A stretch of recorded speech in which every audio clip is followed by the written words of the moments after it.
जम्मू कश्मीर के विधानसभा चुनाव में कांग्रेस और नेशनल कॉन्फ्रेंस अलायंस करना चाहते थे, लेकिन अपने असर वाली सीटें छोड़ने के लिए भी तैयार नहीं थे।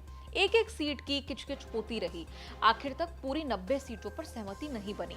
बीजेपी के खिलाफ अलायंस बचाने की खातिर 5 सीटों पर फ्रेंडली फाइट की समझदारी बनाई। एक एक सीट की खींचतान के बाद भी राहुल गांधी और फारूक अब्दुल्ला यूसुफ तारेगामी के लिए सीटें खाली रखना नहीं भूले। मोहम्मद यूसुफ तारेगामी मतलब जम्मू कश्मीर में लाल सलाम का बरसों से झंडा उठाने वाले सीपीएम के दिग्गज नेता। हो सकता है कि यह जानकारी थोड़ी हैरान करे कि जब देश के ज्यादातर राज्यों में चुनावों में लेफ्ट का झंडा झुकता जा रहा है, जम्मू कश्मीर जैसे राज्य में अकेले यूसुफ तारेगामी ने झंडा बुलंद किया हुआ है। तारेगामी ने जोर शोर से 2024 का चुनाव जीतने के लिए कैंपेन शुरू कर दिया है। बर्फ के सफेद रंग और हरियाली से भरी घाटी में तारेगामी का लाल रंग छाने लगा। मुसलमान बहुल आबादी के कारण जिस कश्मीर घाटी का राजनीतिक रंग हरा वाला जाता है, वहीं अकेले तारेगामी लहराते हैं कम्युनिस्ट राजनीति का लाल झंडा। 2024 के विधानसभा चुनाव में एक बार फिर कुलगाम सीट से यूसुफ तारेगामी चुनाव में उतरे हैं। Congress, BJP, national conference, PDP जैसी बड़ी पार्टियों के होते हुए भी कुलगाम को कश्मीर में कम्युनिस्टों का गढ़ माना जाता है। 1996 से 2014 तक चुनाव तक यूसुफ तारेगामी ने अपने दम पर 4 विधानसभा चुनाव जीते। हर विधानसभा में विधायक बनकर बैठे। कोई पार्टी जीतती है, कोई हारती है, लेकिन 60 साल होने जा रहे हैं तारेगामी टस से मस नहीं हुए सीपीएम से।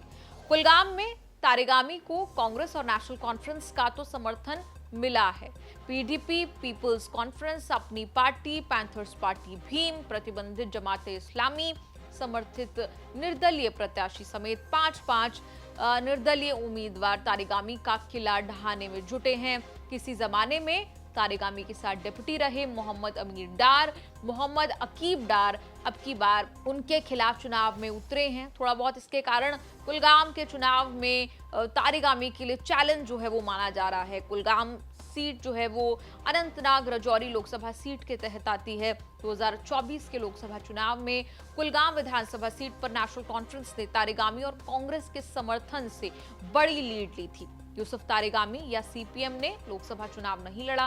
नेशनल कॉन्फ्रेंस कांग्रेस का समर्थन किया। यूसुफ तारेगामी नहीं लड़े तो सीपीएम भी नहीं लड़ी।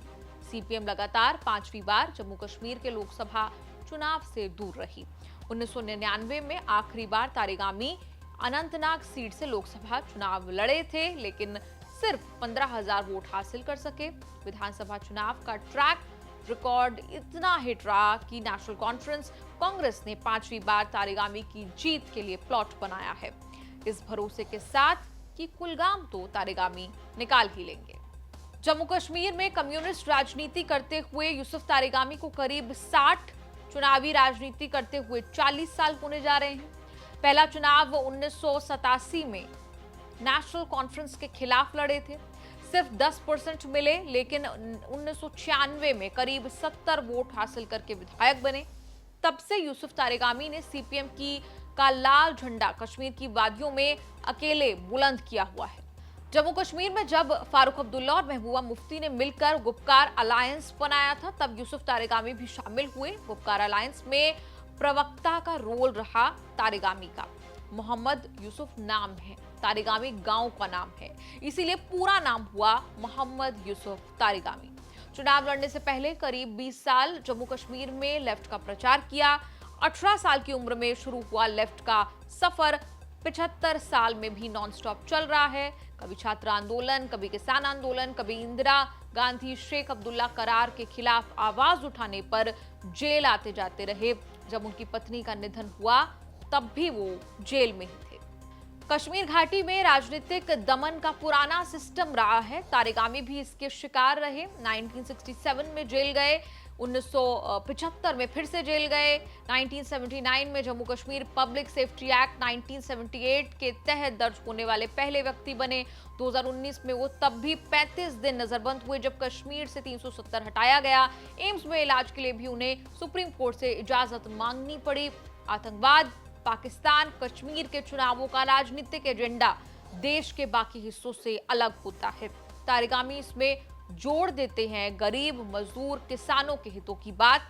इंडिया गठबंधन की तरह यूसुफ तारिगामी का चुनाव भी इस बात पर आधारित है कि मोदी सरकार ने जम्मू कश्मीर का राज्य का दर्जा क्यों खत्म किया। तारिगामी 370 हटाने का विरोध करते रहे, कश्मीर समस्या के समाधान के लिए पाकिस्तान से बातचीत के समर्थक रहे। उनकी नजर में अगर बातचीत नहीं करेंगे तो कश्मीर का राजनीतिक समाधान नहीं हो पाएगा। मोदी बीजेपी से इसीलिए भी नाराज रहते हैं कि उन्होंने बातचीत के लिए कभी कोई गंभीर पहल नहीं की। जम्मू कश्मीर में बीजेपी आरएसएस की सक्रियता यूसुफ तारिगामी को परेशान करती रही है। 2019 के बाद की स्थिति को तारिगामी भयावह दौर कहते रहे।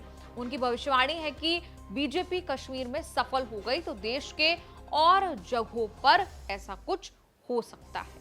इस पूरी रिपोर्ट पर आपका क्या कहना है? आप कमेंट्स में लिखकर अपनी राय जरूर दें और देखते रहिए न्यूज़ तक।